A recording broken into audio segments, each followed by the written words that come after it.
Olá, queridos amigos, aqui é a Sandra Amaral, fisioterapeuta, e o título do vídeo de hoje é Há 2000 anos, parte 2. Se você não viu a parte 1, vale a pena dar uma conferida.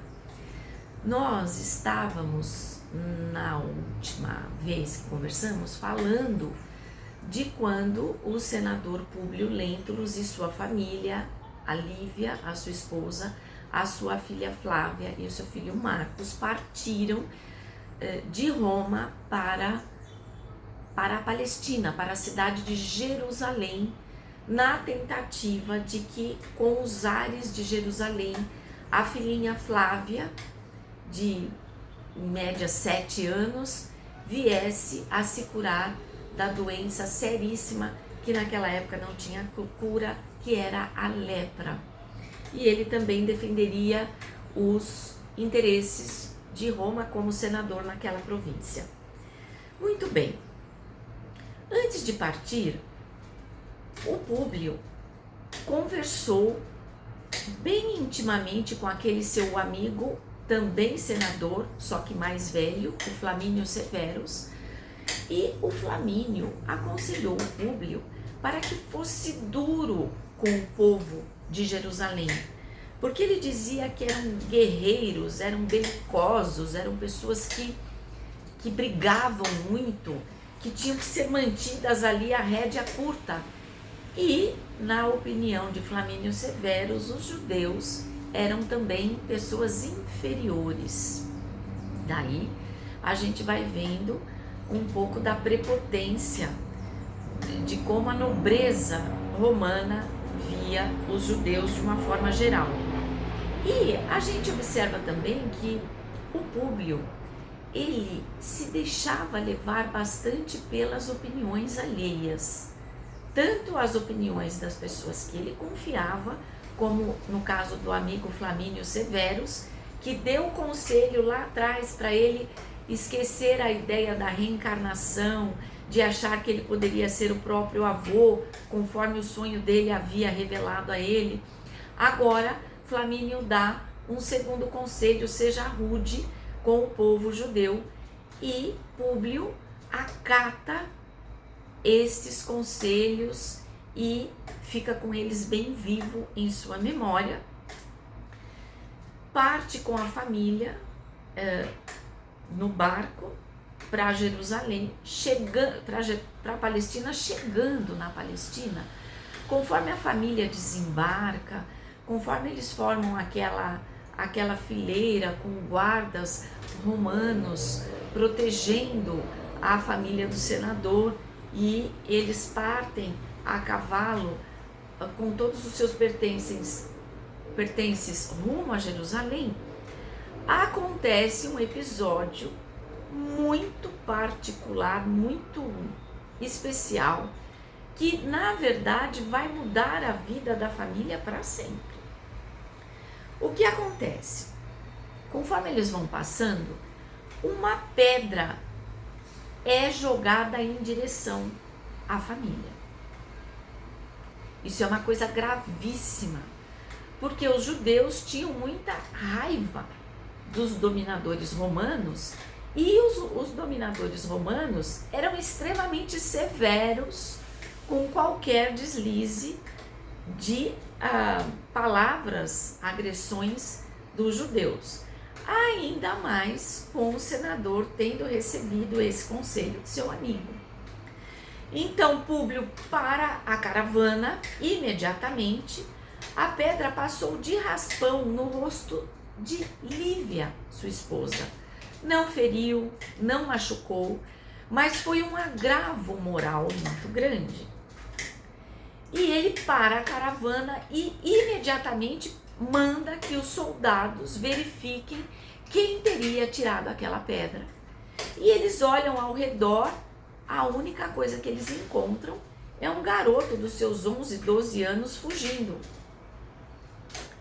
Obviamente eles vão atrás do garoto, capturam o garoto e, sem dar nenhuma chance de que esse garoto se defenda, de nada, ele açoita, ele manda, ele condena esse rapaz a açoites, a ponto da Lívia se dirigir para o Públio e dizer: pare, por favor, porque nós não viemos aqui sermos torturadores de ninguém. Nós viemos aqui a trabalho para curar a nossa filha. Como é que a gente vai espancar desse jeito o filho de uma outra pessoa, seja lá pelo motivo que for? E Públio, ouvindo os conselhos de Lívia, sua esposa, manda que pare os açoites, mas ele não para por aí no castigo. Após essa agressão física ao garoto, ele condena esse garoto ao pior castigo que alguém poderia ter naquela época, que não eram os açoites.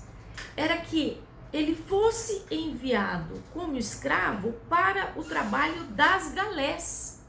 Então, o trabalho das galés era quando os prisioneiros, amarrados, prendidos por fortes correias, eram condenados a remarem os porões dos barcos que transportavam as pessoas de um lado para o outro. Eles eram condenados a remarem aquilo com pouca comida, com pouco descanso, até a morte. Então, todo mundo sabia que quem fosse condenado às galés teria uma morte muito prematura.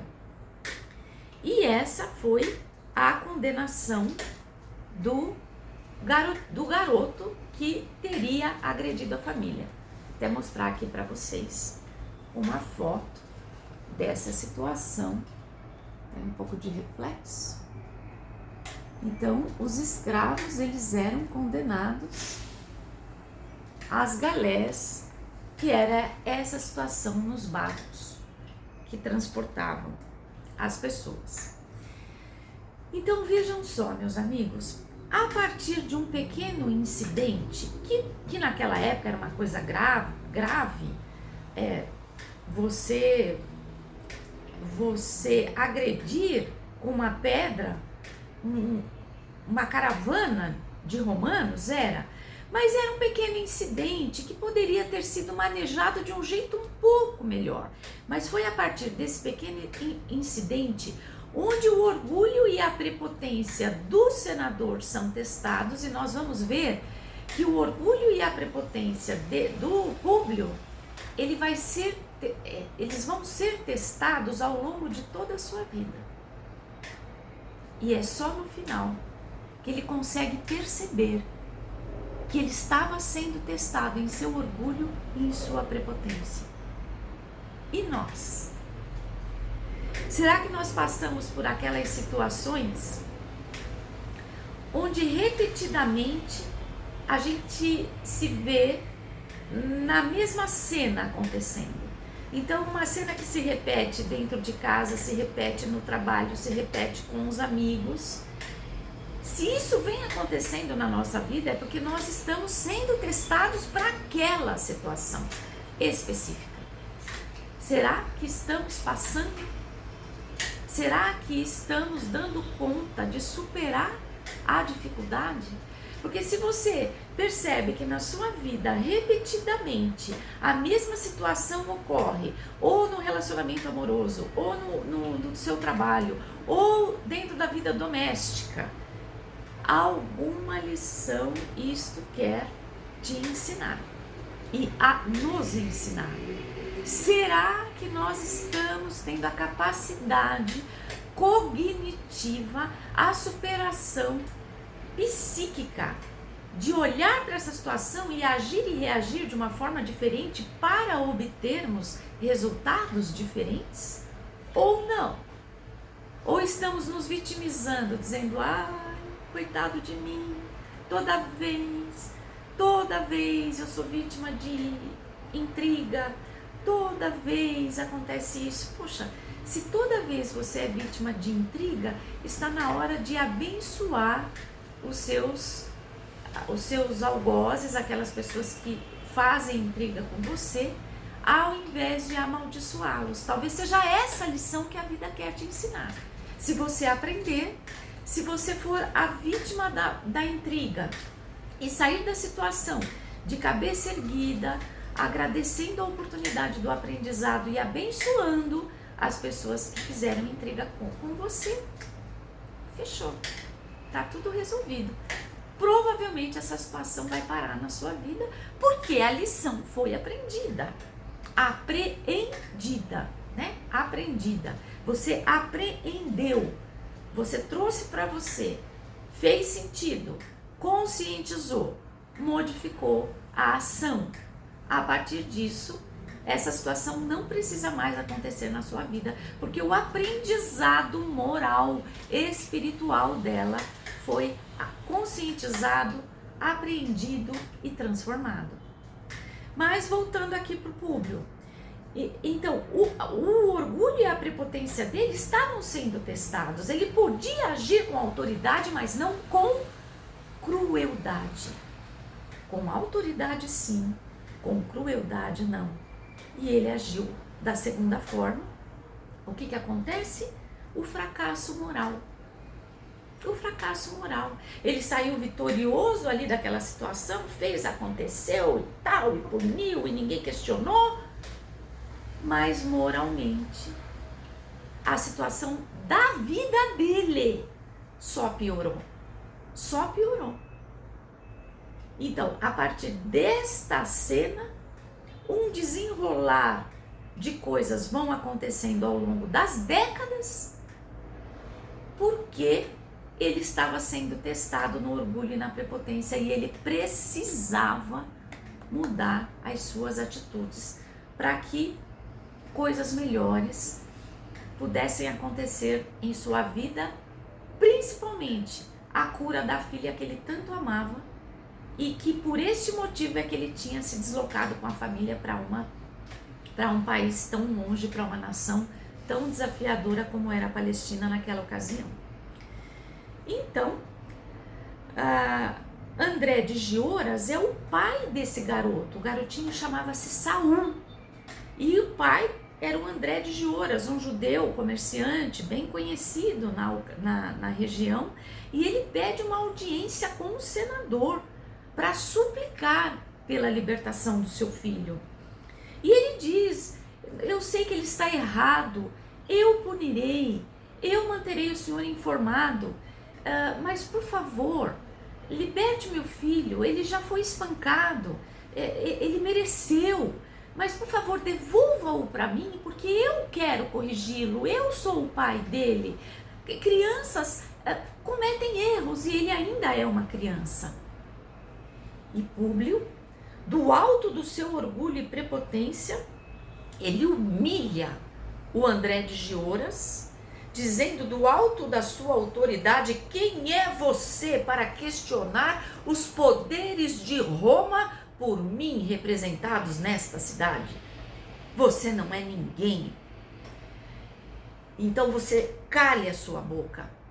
E André de Gioras, humilhado, ao sair da sala, ainda teve coragem, porque se há uma coisa que ele tem é coragem, esse André, o pai de Saul, conforme nós vamos ver ao longo da história.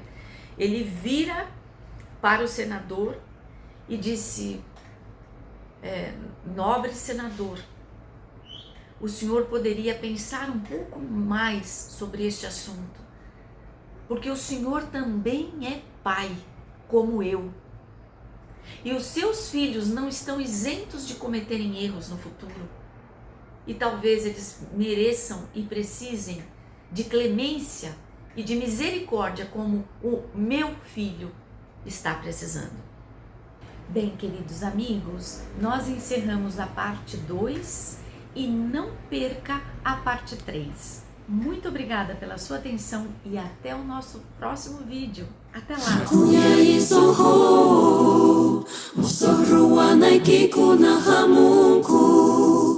Johan cis bonito pasu, ya chai wang winya su.